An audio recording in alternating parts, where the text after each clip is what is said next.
And thanks for checking into WeatherBug here on this Tuesday. Meteorologist Todd Nelson with a look at your national coast-to-coast forecast. Temperatures are heating up and it will feel very much like summer today. In fact, places like Minneapolis, our first 90 potentially since July 21st of last year, and the heat by Thursday will be out over the eastern seaboard, so Washington, D.C. could be topping out into the 90s there by Thursday. Severe weather potential coming up over the next few days, along with some heavy rain and flooding.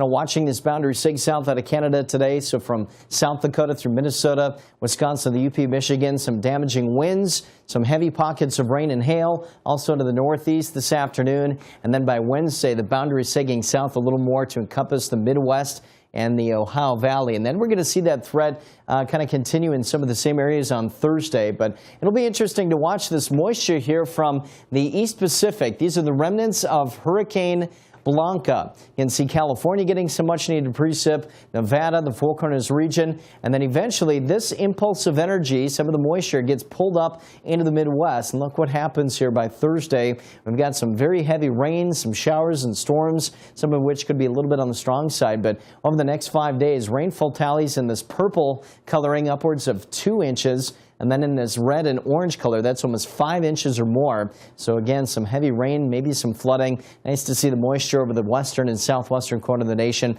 But this is a big bubble of warm air, which is really set up over the western U.S. now. You can see that starting to build east today. Minneapolis up to 90, 97 in Dallas. And then watching that heat build east. So Wednesday, we're up to 95 in St. Louis, getting a little warmer in D.C. and Atlanta. New York, last week you were cold. This week we're up to the 80s. And then Thursday, we're up to 93 in Washington, D.C., and then 93 in St. Louis on Thursday as well.